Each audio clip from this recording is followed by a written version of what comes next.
morning, good afternoon, good evening, and welcome to 2026 and the start of a brand new year. Our first one is a cracker. We start with one of the greatest squash players of all time, and certainly one of the best British ones in Nick Matthew. Multiple world champion, multiple Commonwealth gold medalist as well. We speak about everything from his junior days and traveling around the country with his dad creating some wacky games of making his grandparent life even that much more exciting, to persevering through his massive injury that started to change how he thought about the game, building on super strengths, something that all players now focus on, and his greatest challenges, mental, physically, and opponent-wise as well. It was a very great conversation, and I was very grateful for Nick for his time. Before we get into it, would like to thank our sponsors, Oliver UK, the racket pioneer since 1938, and of course to ACC Leisure, helping secure the future of leisure across the UK. Okay, let's get into it with Nick. Good afternoon, Nick. You well? I'm all right. How are you? Yeah, not too well. I say good afternoon. It's good morning where you are. It is, yeah. To be honest, mate, I've done so much globe-trotting recently. I've got no idea where I am, what day it is. I know that I've gone from the beach to the snow within a couple of days here, so I'm all over the show. I'm actually in Massachusetts in the US at Berkshire School, which is a boarding school that I work with, but was in Australia a few days ago, so I'm just trying to figure it out, what's going on. Yeah, I saw that face at the Ashes, weren't you? I went to let's not mention, I had a great time apart from the cricket. So you bumped into Jeff Huggs while you were there, didn't you? Yeah, I got a guy called Peter Vero. I don't know if you remember the name. He was a former England player, reached out to me, and he said that he was over. He's actually moving out to Australia, and he said he was with Jeff, and can we meet up at the cricket? And Jeff was crowing about Australia doing so well, so we made him pose with the British flag just to get our own back.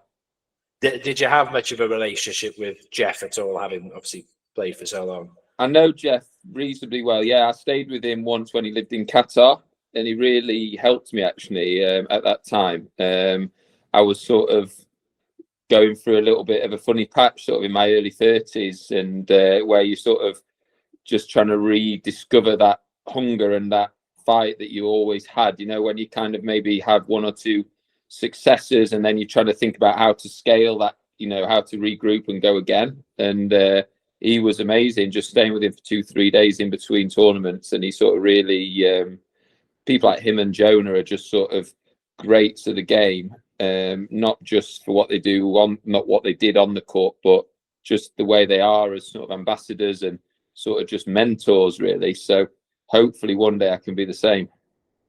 Yeah, well, I'd say definitely. I mean, you're involved with so many things. Obviously, I first saw you at the Girls in Motion, and you were there helping support that. And obviously, your daughter Charlotte was participating as well. So certainly on your way.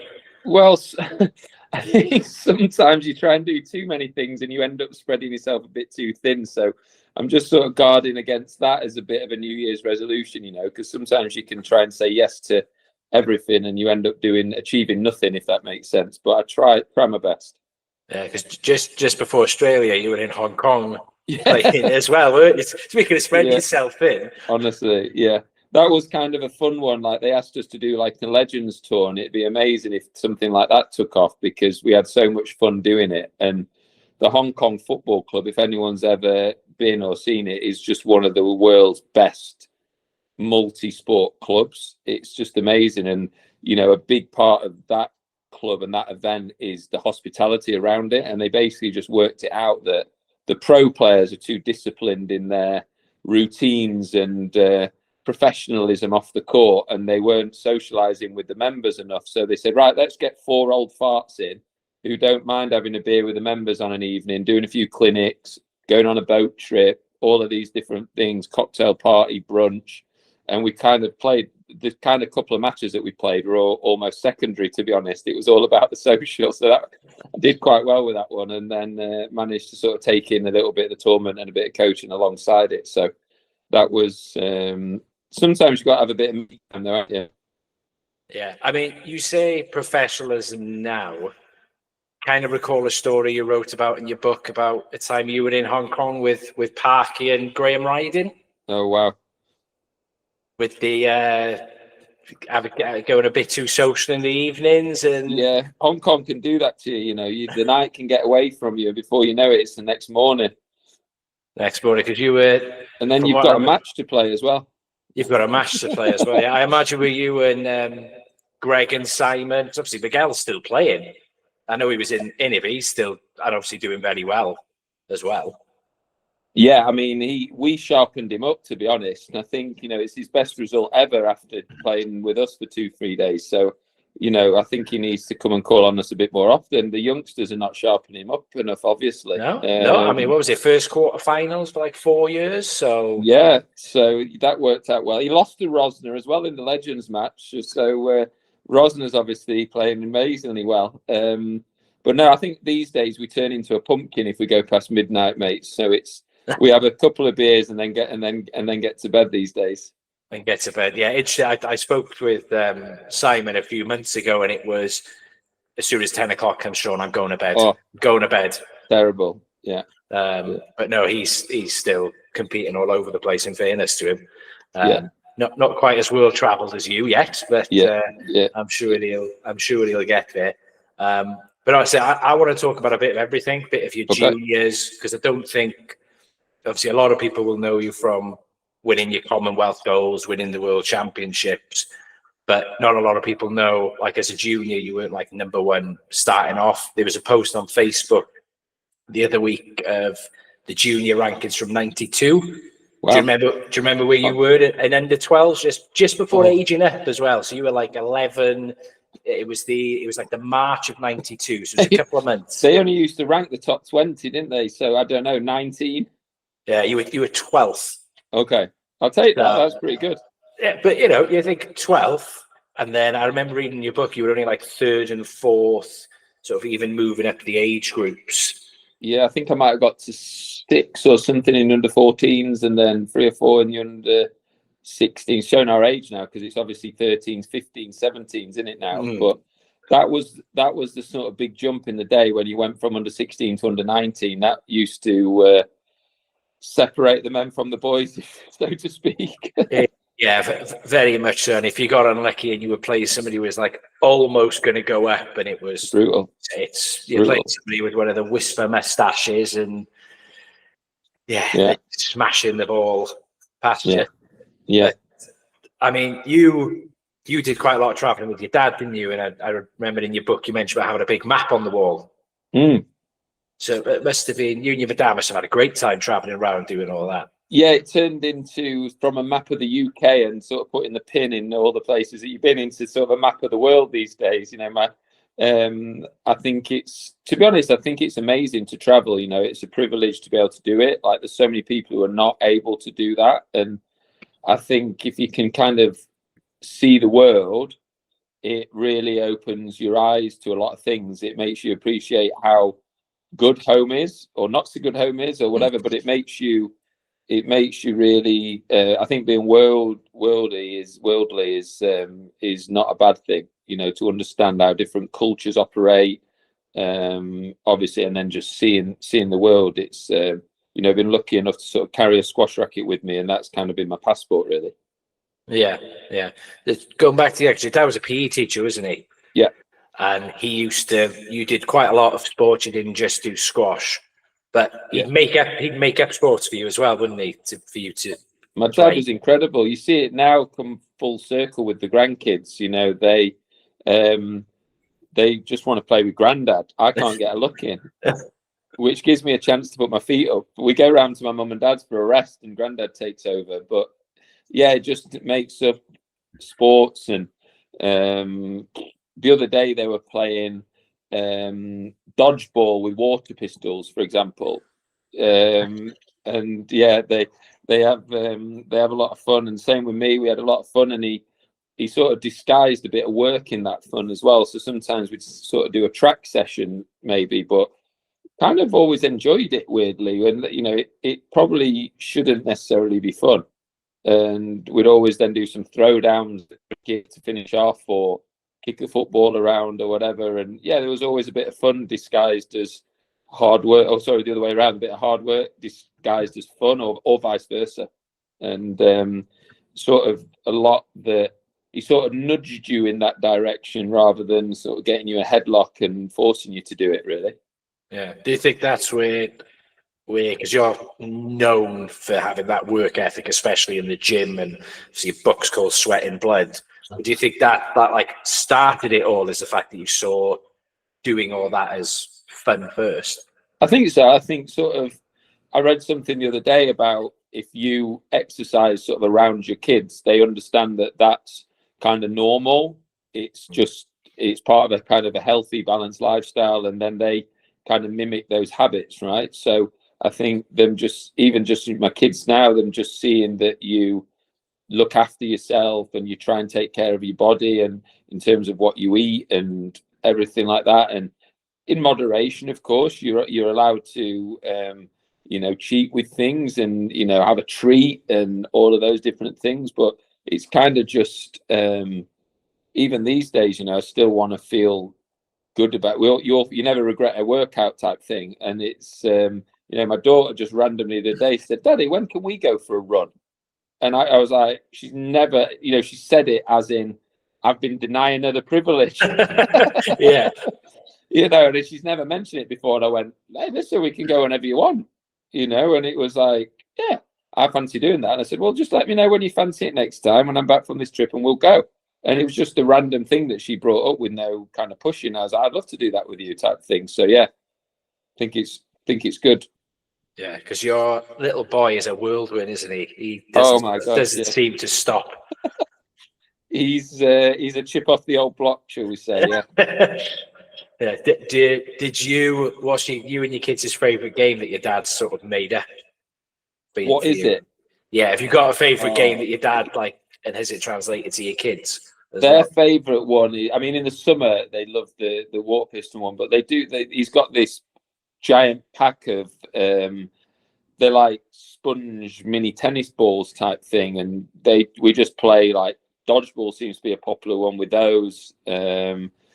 My daughter's actually random. She does spend a bit of time sort of on the calmer stuff as well. She paints with my mum. Right. But like you say, Elliot is a whirlwind, and he, you're eating your Sunday lunch and this ball comes whizzing past your head. So he's fortunately, he doesn't need it to sleep. He also he's still at that age where he goes to bed at 7 o'clock and he just goes to sleep. So long may that continue. Yeah. And what time does he wake up? 7. So, that's not too bad then. My little girl she'll do that, but she'll wake up at like 5, half 5. Yeah. And usually sometimes half 6. He's just maybe pushing to 7:30 bed, half 6 up, but that's all right. He's time for that. Yeah, exactly. It's 11, 12 hours. It's nice time for you, and that just fuels his tank again. That just fuels his tank again for the next day, for more energy the next day. Yeah. Do you dread the 5-minute nap and you're going, "Oh God, this is going to reset now"? No, he's all good. All good. Oh, fair play. Well, yeah, going through, obviously, going through the junior ranks, you've probably got a record for the British Junior Open from what I understand. Yeah, it's obviously coming up, isn't it, in January? And I think it's 100 years. You were telling me. I realised that the Drysdale Cup, which is the RAC trophy for the under-19 boys, I was fortunate enough to win that in my last year in the under-19s.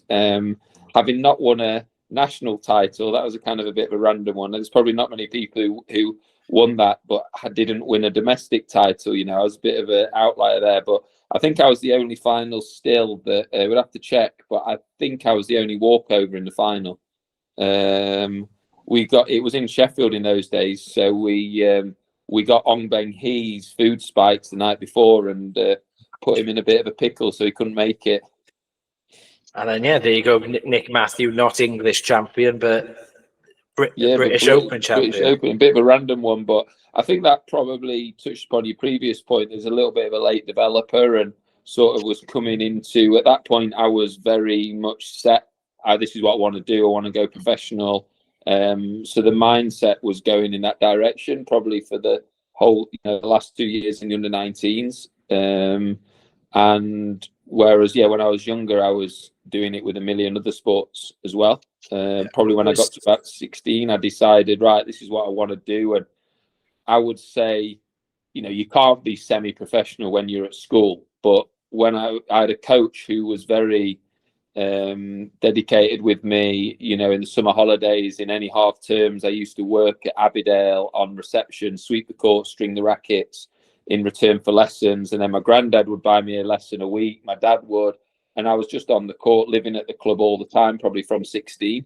So from that age, I really shot up, and a bit of physical strength as well, perhaps a bit of a late developer physically. And then by the time the British Junior Open came round, I felt like I was ready to go pro.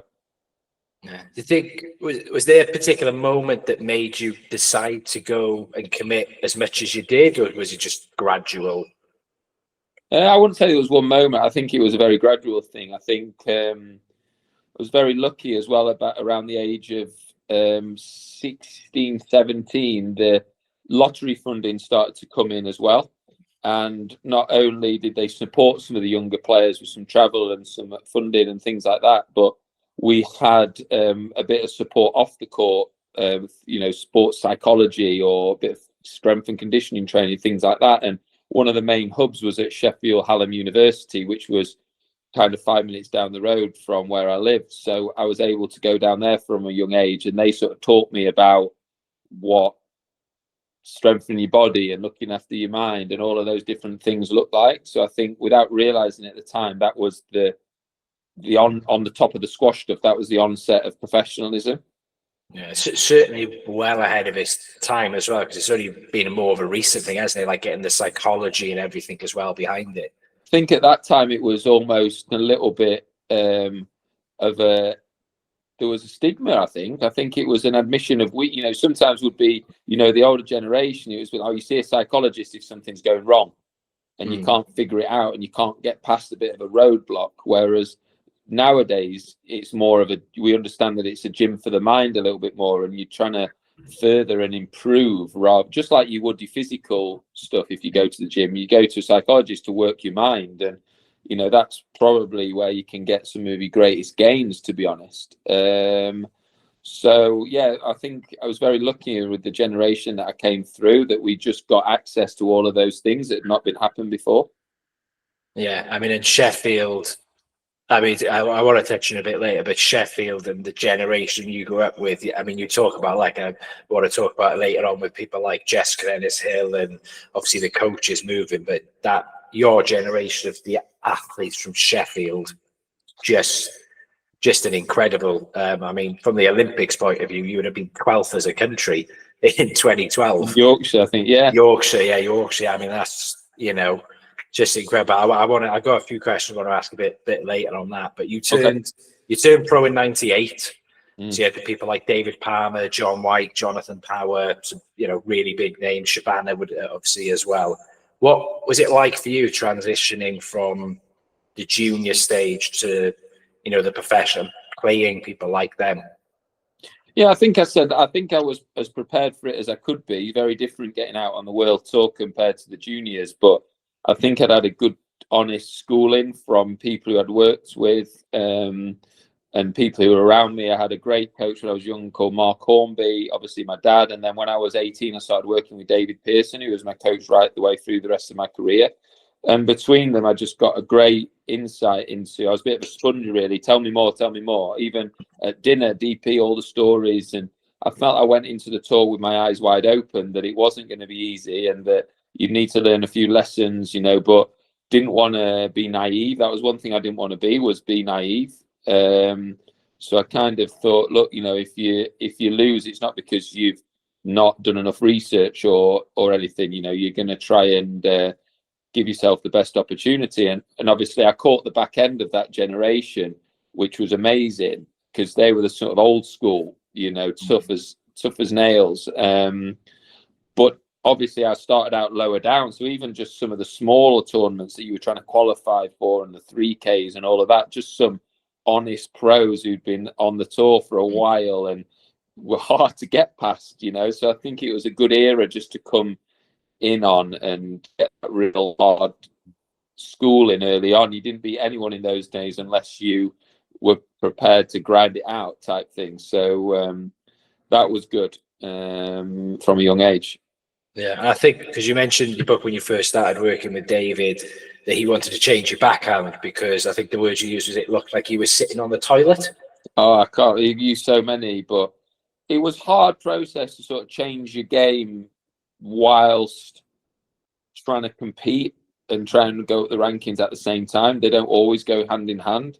But I think the other things that I'd schooled in, like, you know, the mental toughness, the physical strength that had come through, the tactical strength that had come through from a previous coach as well. Like, he got me to volley, he got me to use the lob under pressure, he got me physically fit, and they were three things that stuck with me throughout my career. So I think they underpinned the technical change, if you know what I mean. So if I hadn't have had those, the technical change would have been a much more onerous a slow process. But the other stuff kind of helped me battle through even when I was undergoing this sort of change.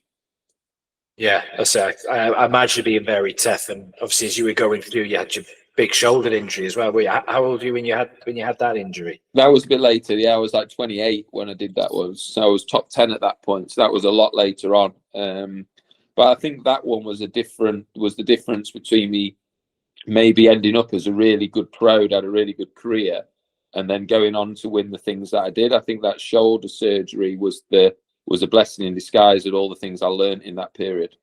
Yeah, because you mentioned playing with your dad left-handed as well. Was that? Yeah, how was that? That must have annoying. been weird. I played racquetball against my dad left-handed, and with my right arm just basically like this along on my side, and I couldn't beat him. It was annoying. Yeah, it was one of the most frustrating moments in my life that I couldn't beat my dad when I was 28 and I was top 10 in the world. But left-handed though. Left-handed, I know, but in my mind, I still should have won. I suppose that's why you got where you got to. What were the important lessons you learned then? Sitting, that was a big injury you had, and you rebuilt quite a lot. You shifted focus and quite a big during that time, didn't you? Simply put, I learned about super strengths. I realized that I had a lot of strengths as a player. Everyone has weaknesses as well, of course we do, but I didn't have anything that was scaring people. That was like I'd win if they had a bad day, or if the draw opened up, or if someone lost, then I'd get through or whatever. But it wasn't consistent enough. People would have enough for my best day against other people's best days. In the top 10, they would win. I could catch them if they had an off day. And we just basically worked on, it was a psychology-led project where we just tried to identify the areas. It was a target world number one sort of identification. How am I going to go from a top 8 player to a top 1 player? And it was a bit of a light bulb moment, to be honest. You can do that at any age, but of course it's very different trying to do that as a top 8 player compared to as an 18-year-old, because clearly as an 18-year-old, yeah, you could have the same philosophy. Look at my strengths, focus on them, turn those into something better. Brilliant. But at that point, you're going to have a lot more weaknesses that might sink your ship as you're trying to go faster. So you've got to keep an eye on those too. Like, of course, that work I put in at 18 on my backhand to turn that from an incredible weakness into something that was solid. I couldn't have accentuated my strengths if I had had a glaring weakness. But the shoulder surgery, if there's such a good thing, it came as a good time, because I sort of was an all-round. You can't be top 10 in the world if you're not an all-round good athlete and a good player. Yeah, so you've got to be at least 8 out of 10 in everything. You've got to be 8 out. You've got to be there. You're not going to be a top 10 player if you've got a glaring weakness. But what I didn't have was a glaring strength. But you sort of pioneered that, because everybody now talks about super strengths. Oh, but I heard it like in the commentary going, "Oh, that's like Joe making super strength is his fitness," and but I never really heard of it until it was mentioned really by you and focusing on Yeah, on I your think through volleys and your squash, fitness. my psychologist was called Mark Borden, and his company was Mindflick, and he sort of pioneered that area. Really, he did it a lot with England cricket team. Alistair Cook, when he was batting, you know, how do you turn hundreds into double hundreds type mentality. And yeah, came from him really. So I can't take I can't take the credit on that one. Did he also work with you with getting you into your pre-match ritual of putting the bag on the bed? Yeah, we just wanted to. I struggled to switch off when I was younger. So I'd be at a tournament, and let's say it's 5 days from when you arrive until you know, if you got through to the final, and if you're always kind of on all that time, by the time you get to the last couple of days, you're worn out. You know, if the only time you switch off is when you're asleep, then you're not recharging the batteries enough. And I was always scared to switch off completely because I felt like there was a risk of not being able to switch back on. So we just sort of worked on managing it. And I think in my early days, I got through to a lot of semis, a lot of finals of different size events. It wasn't the big, obviously at 19, if you get through to the semi of a big tournament, you laugh it. But I was doing that in the 3Ks, the 5Ks, the 10Ks. I was getting through to a lot of semis, a lot of finals, and wondering why I'm fit here. Why am I tired? Why do I feel like I'm burnt out at the end of the week? And yeah, we just sort of tried to change a little bit and say, right, how do we switch off in between matches? So it was a case of, right, squash clothes off, put on something casual that's non-squash, you know, put your racket bag, whatever, in the cupboard so it's out of sight. You can't look at it. You know, make any notes that you've got from your training that morning or your match, write them down, lock that up in your bag. Don't look at it until later and just try to switch off. And then the little cue was bag on bed, shower, music on, and then I'd start to prepare for the match. And that was the thing that switched me back on. So I think that was probably something that along the way you just tweak your method. Well, obviously work getting you sort of in the zone. Is that something you sort of teach when you're coaching now as well, to try and get kids to switch off when you can? Yeah, I think, you know, look, I mean, there's probably more pressing things first. That was something that we developed over time when you're probably looking for those 1%, right? I think obviously if you're on court coaching, you know, there might be something more pressing, let's say, with a young player that you want to work on them. But there might be conversations that you uncover off the court about something of a person, and you could pass on your experiences. And, you know, I would always advise against doing exactly what I did, because there was a reason why I did it, because it worked for me. But you know, find their own way of doing it. You know, I work with a young Welsh player called Ollie Jones, and Ollie is very similar to me, where he really struggles to sort of switch off.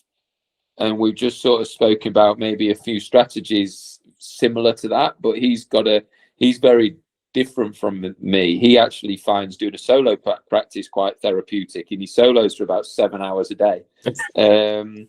But you've got to work with the person, right, and the individual. So, but it's very important, if you want to have a long career and you want to have a successful career, that you find these little windows to go and, you know, go and have a couple of days off, or go and have a change of scene, or, you know, go for a walk in the Peak District near us was a great one for me. Go and have your mum's Sunday lunch and watch a movie, or simple things, but just put the phone away, turn the brain off.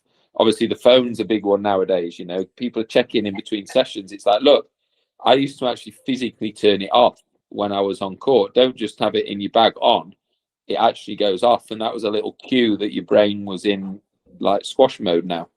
Yeah, because I mean, you'll get things like buzzing on your watch. You know, if your phone's on, you might get a text on your watch. Or so that was just an example. I wouldn't check my phone in the session anyway, but it was just I would actually take an old school iPod with me for music when I was warming up, so that it wasn't the temptation to look at your phone. You know, if you have the music on your phone, you can't then turn it off. So just small things like that you kind of pick up along the way, but they're probably the 0.1% even, rather than the secret ingredient. No, but still, I mean, at that, you know, the people in the top, you know, you, Ashua, Gaultier, Shabaggy, it's all that. You're all looking for that 0.1, that 1%, aren't you? Just any sort of edge. Yeah. Yeah, I mean, and obviously you come back with injury, and then well, that's it. Obviously, all the success not sort of comes, but you were always pretty much fighting for the titles at that point? That the super strength thing changed my approach a lot, because I stopped going into matches against top players worrying about what they were going to do to me. I always had an eye on that. You can't play me ashore without being aware of what he's going to do to you, because he's that good. But what you can do is be like, reframe it in your mind and say, yeah, but how am I going to try and hurt him? You know, and there's a trade-off between those two areas, rather than it maybe being 80% swayed towards, or what do I have to stop Rami from doing? Yeah. And it's not going to always work, of course, because they're world-class athletes trying to do the exact same to you. But it was just a change of approach, really. What am I going to try and bring to the table, as opposed to what am I scared about? Would you say that made you more aggressive on court then as well? Yeah, it just gives you a confidence. You know, when you walk on the court, you're like, what am I going to do? And that's something that I try to, again, talk to people about a little bit more. Because you always see, oh, I'm playing so-and-so, what's the plan against them? And it's like, well, no, what are you going to do? Yeah. And sometimes that doesn't matter who you play. There's certain things that you bring to the table that are non-negotiables that you do every time. Then they become your identity, right? And then you go away and you train those and turn them into even bigger strengths. And then there's certain things that might be specific to an opponent. But I think creating your own identity as a player is at the crux of that point. So how would you sort of base yourself at the start and then go, right, this is my base, and then I'm playing Assure, so this is what I'm going to do to change. I'm playing Willstrop, this is what I'm going to do slightly different. How would you, because they're probably two of the most different players you would have been playing. Yeah, I mean, just go back a step first. I mean, when I'm coaching, the two questions I always ask a player if I first sort of start working with them, or I remind them from time to time, is think back to your best matches. What happened? What did they have in common? What went well? Type thing, you know. So getting them to visualize, oh well, I was volleying well, or I was being aggressive, I got a really good length, I was getting in front, I played at a fast pace, whatever it was, I was deceptive. All right, okay, is that in common with your best performances? Well, therefore, then that starts to become, that's a strength. So why are you maybe not practicing that? You know, you need to then practice that daily so that it becomes the norm. So that was maybe like the first step. The second step is, how do you see yourself playing the year from now?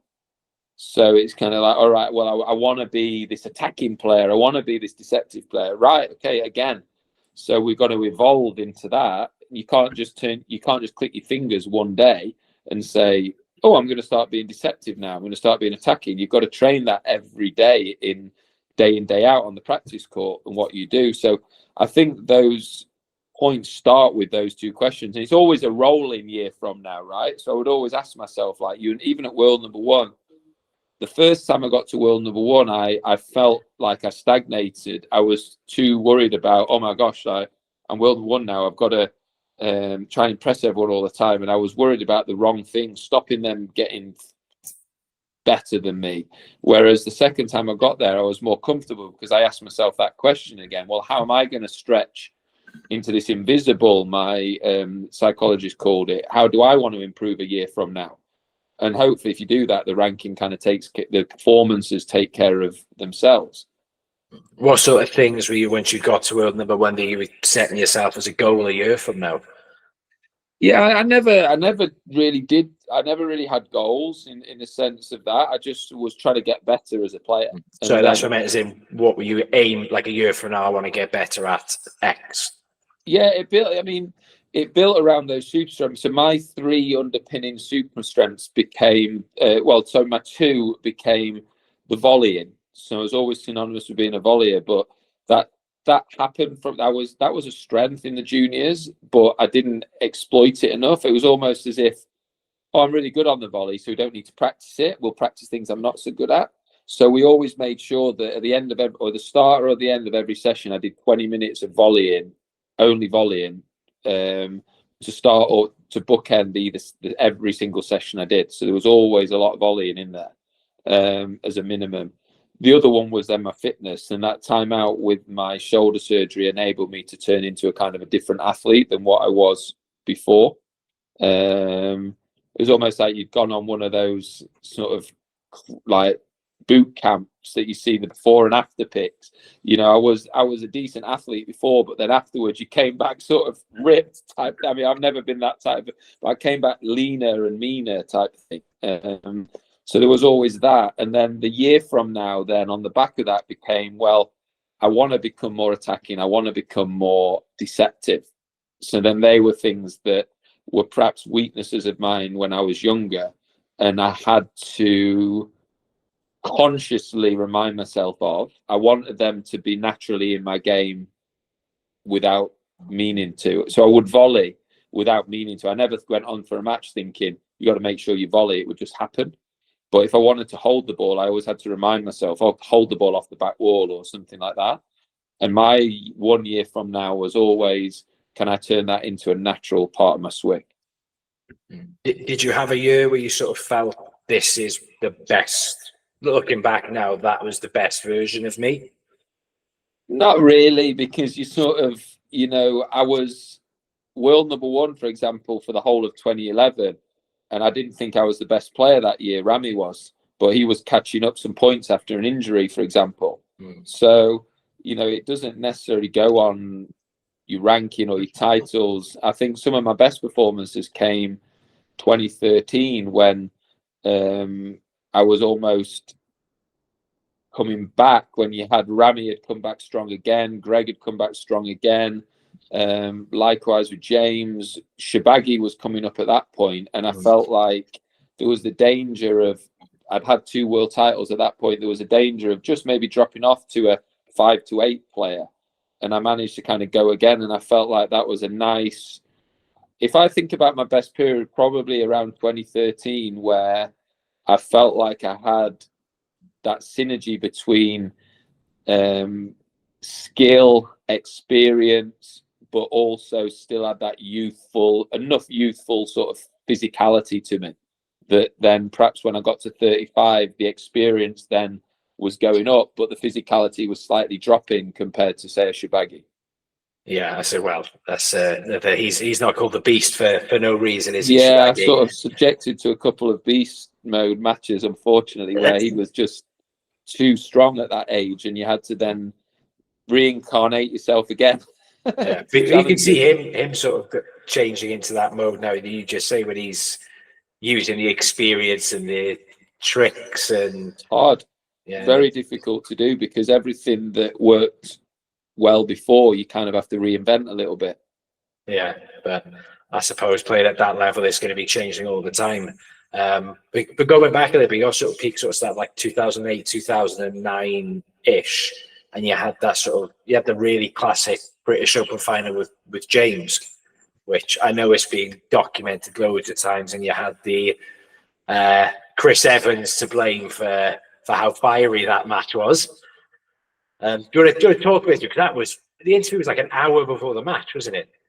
Oh yeah, I mean, it was bizarre. You know, we were playing the British Open, all British Open final that I think had not happened in however many years. We did a live radio, the 30s or something, wasn't it? Yeah, we did a live Radio 2 interview. It must have been under an hour before the match, where we were literally sat less than 5 meters apart, just on the phone, old school phone to Chris Evans. And I just remember James just had a couple of throwaway comments kind of on the interview. And then I don't know why, halfway through the match, they just came back to me and sort of probably bugged me a little bit. You know, that I felt, I did feel at that time there wasn't enough credit given to the level of squash that I was achieving. You know, like there was a couple of interviews that James gave, and he called me a good athlete and things like that. And I was like, well, I just beat you 3-love. Like, you know, like I just beat you at squash. I didn't beat you at running around the track. Yeah. You know, a good athlete to me is someone who's on a track or in the gym. Usually I know it's and he might not have meant anything from it, but it bugged me. Yeah. You know, I'm sure he didn't. James not really like that, but it just bugged me. And I always had probably a little bit of chip in my shoulder as well, that Pontefract was always seen as the breeding ground. They had Lee and James when I was coming through. James was always seen as the next big thing, and he was, and it always bugged me. And I was like, well, why not me?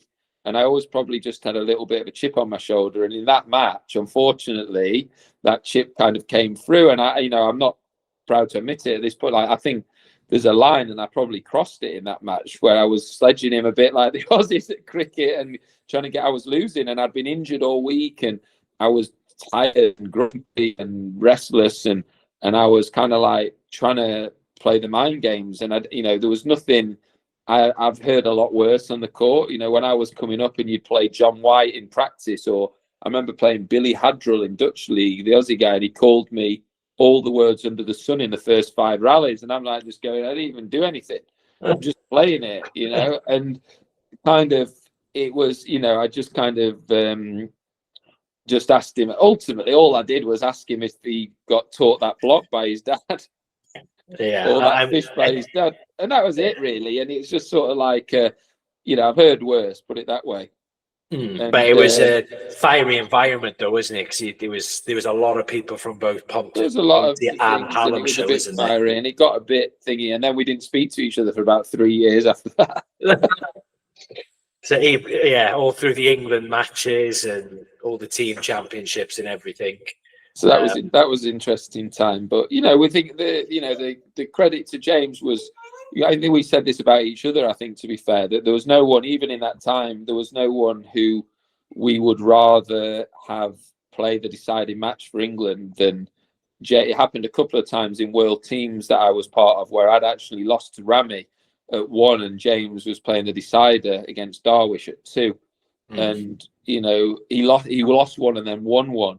But both times you were like, I wouldn't rather have this in anyone else's hands, and there was that professional respect there between the two of us, and that's all you can ask, really. You're never going to be the best friends with everyone. No, I think that's something that always sort of shined through with you and James, as much as people knew, obviously, the rivalry and everything that happened on court. Both of you seem to still have the utmost respect for each other, for what you guys did on the squash court. Oh, no, without a doubt. Different characters, different players. But, we had the respect for, like, the England shirt as well when we wore it. We weren't wanting to create anything that was awkward for the rest of the team or the coaches or anything like that. And, James actually is quite a very sort of private individual as well. So quite often we'd have team breakfasts, let's say, and James might just be catching up on a little bit of sleep, because maybe sometimes if he traveled a little bit, James suffered a little bit more with jet lag than some of us, for example. And he needed to just have that extra bit of sleep in the morning. And I remember thinking, that's fine, as long as it helps him perform better. That's what we're here for, ultimately. A team bonding over breakfast is only a team bonding if everyone's benefiting from being there. Otherwise, there's room for an individual in a team, particularly in a sport like squash, where you do play an individual match, right? So I think as a team, you come together, yes, but there's also room for your individual routine might be different than my individual routine, or Daryl Selby's, or Peter Barker. And I think in that era, we were fortunate we had good players first and foremost, but we came together as rivals, but as individuals as well. Yeah, we came together as individuals in a team, should I say? Yeah, like you say, you mentioned there, like Peter Barker, Daryl Selby. That England team is very much how people view Egypt now. But Adrian Grant as well was in there as a top 10, and we won some Commonwealth medals together as doubles. And Peter Barker is a name that's forgotten a lot in squash. I would say someone like a Daryl, even an Adrian, possibly are more well-known in the sport around the world, just because they had a different persona. Peter never did an interview. He was never on social media, which was just starting around that time. He was very private, but he got to 5 in the world. And I think there was a 3-year period where he made the quarterfinals or better of every platinum or gold, like PSA event.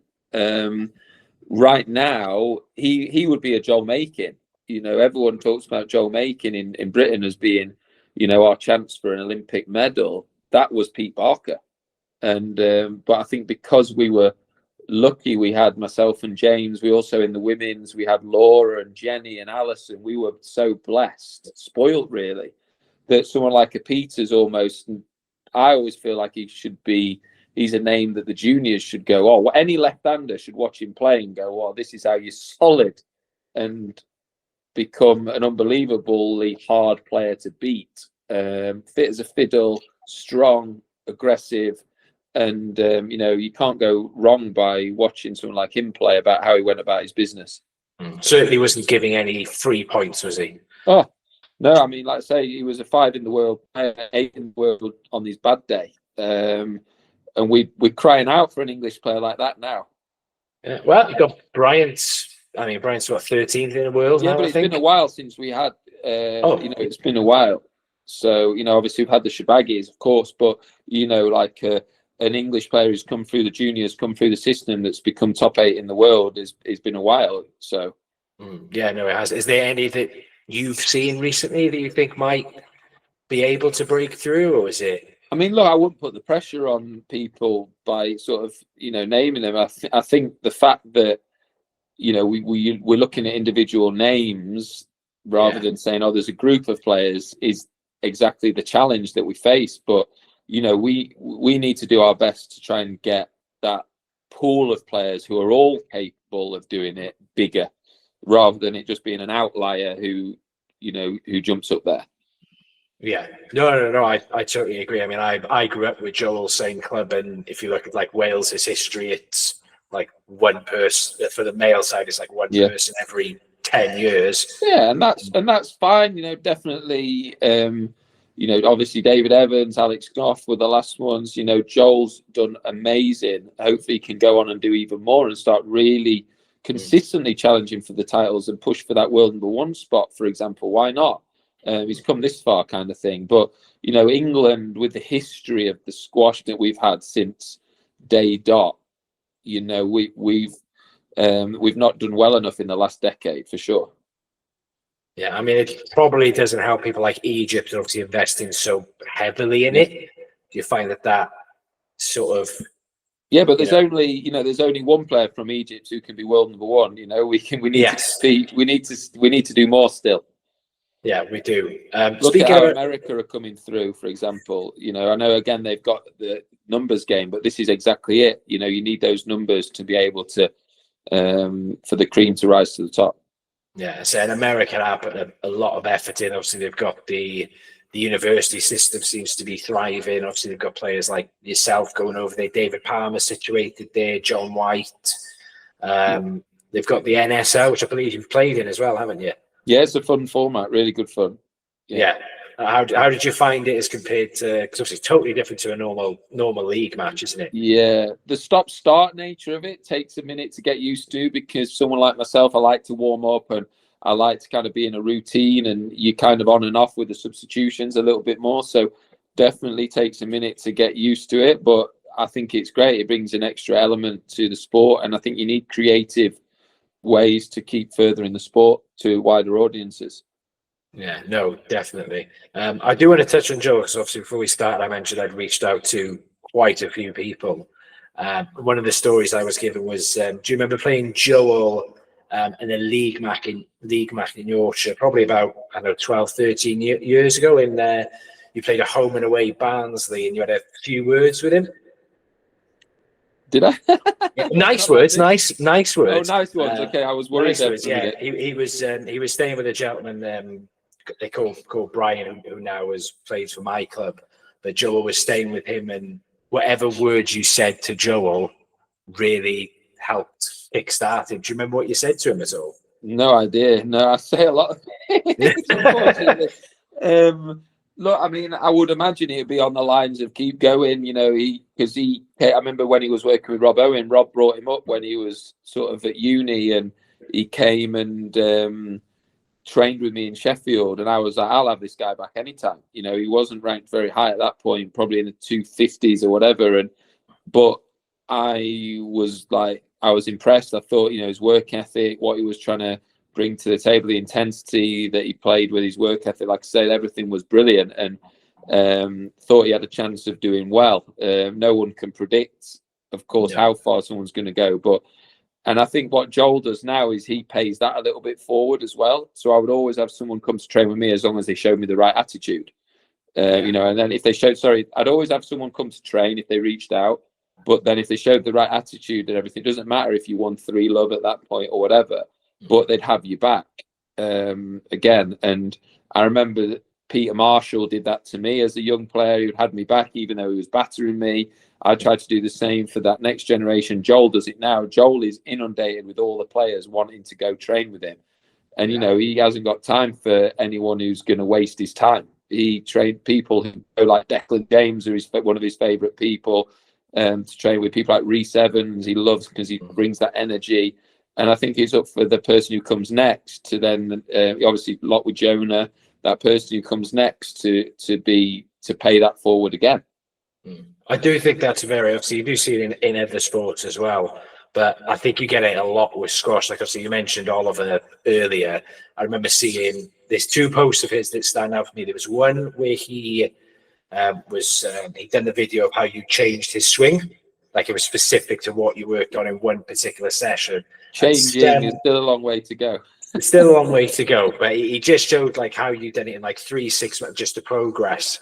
And some idiot, I can't remember his name, made a really, really asinine comment about him. You could tell he was like really focusing on the swing, and he made some horrible comments about it. And you, I think, replied within about 10 minutes. And you replied like this paragraph about like how hard Oliver was working, and it's a work in progress, and he's only this. And you're not going to get like Federer's coach doing that.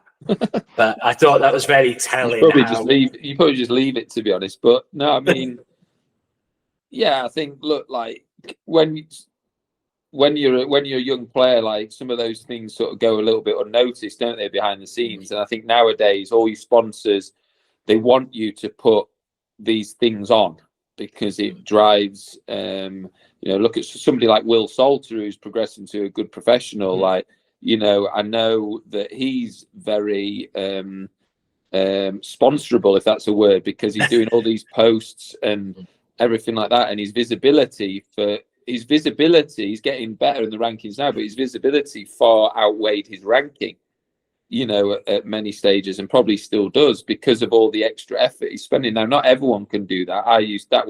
That much effort would drive me mad, but it's so important. But what you see is X, but actually what goes in behind the scenes is probably Y.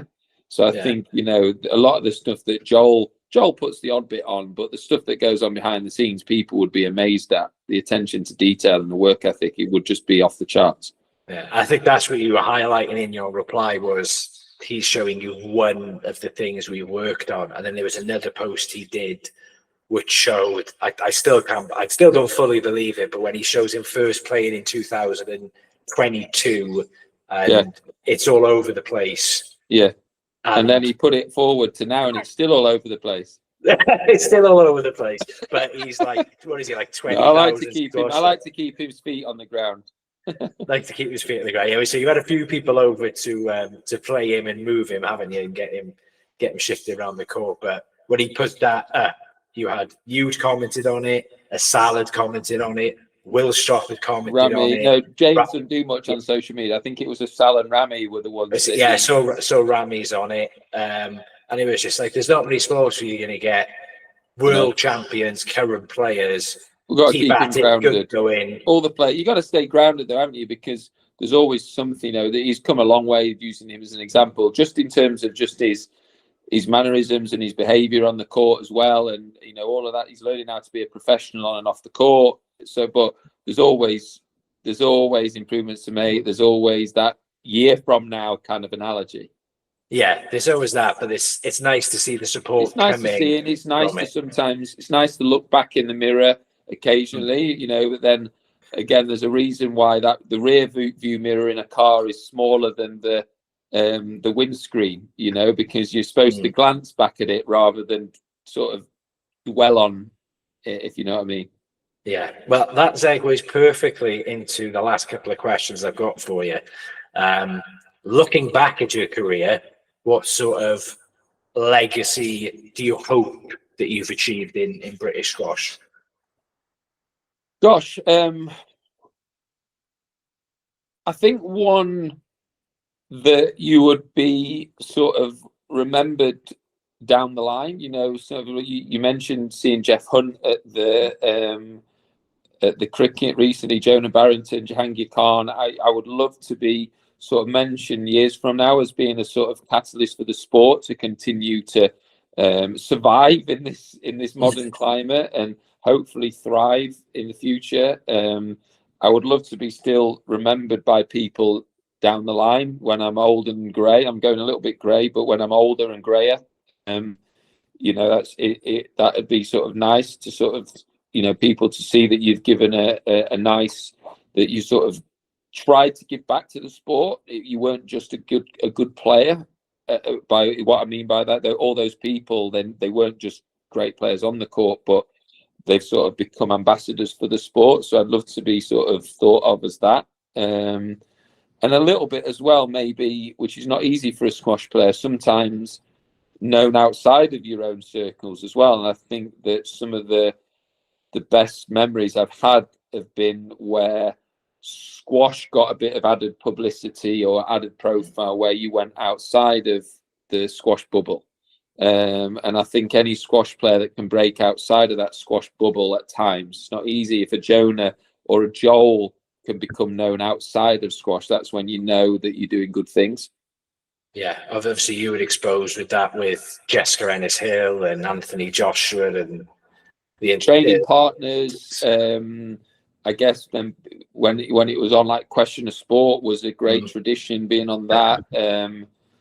Wimbledon, the Queen's Honours, amazing things like that probably go out. The flag bearer at the Commonwealth Games was a huge honour. I think those sort of things that are outside of squash are really proud moments to look back on, because they're big for your family and things like that, that they would be able to sort of remember in the years to come. Yeah. And then lastly, before I let you go, just got some quick fire questions. I don't want you to think too difficult. Don't think too much. Just first sort of answer that comes to your head. So, right. Toughest opponent you faced? Rami. On or off court, what's your worst habit? Biting my nails. Favorite court to play on? Tie between Canary Wharf and Grand Central TOC. Funniest player on the tour during your career? Funniest? I don't even know. Adrian Grant, but he didn't mean to be funny. What, from like when he slept in your mother's boot? Yes, exactly. Which current player most reminds you of yourself? Oof. Joel Makin.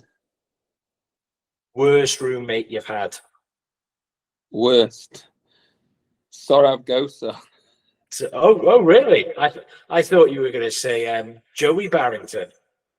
Sorav was bad. It was just that he's got a lot of OCD. Oh, is he? Yeah, you couldn't leave a towel out of place or anything like that. But God. I mean that in the nicest, Sorav, if you're listening. Yeah, because I did speak to Joey beforehand, and he mentioned the time you sprayed deep heat on his shorts.